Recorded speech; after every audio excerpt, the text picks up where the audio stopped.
Hi, I'm Rachel Baxter. This was from October 1st of 2020. Was actually at a worship event locally here in Omaha and had my first COVID exposure. Got very sick with COVID after this for a number of weeks. But it was during this worship that the Lord led me to Daniel 7, and I believe this gives additional insight into the eagle.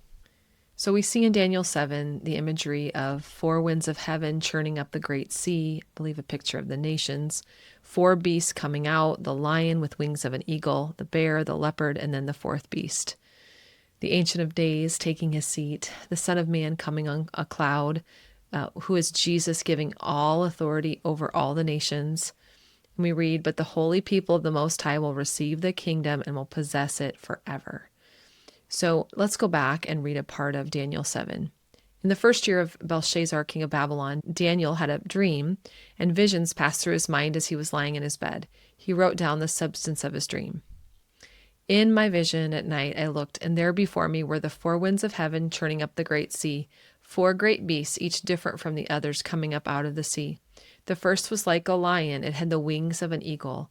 I watched until its wings were torn off, and it was lifted from the ground so that it stood up on 2 feet like a human being, and the mind of a human was given to it. And there before me was the second beast, which looked like a bear. It was raised up on one of its sides, and it had 3 ribs in its mouth between its teeth. It was told, 'Get up and eat your fill of flesh.' After that I looked, and there before me was another beast, one that looked like a leopard, and on its back it had 4 wings like those of a bird. This beast had 4 heads, and it was given authority to rule." As I was sitting in worship, I was recalling how earlier that year the Lord had said that the time of Jacob's trouble had begun, and that it would be used to lead his children out of the lands where they had been living in to come back to him.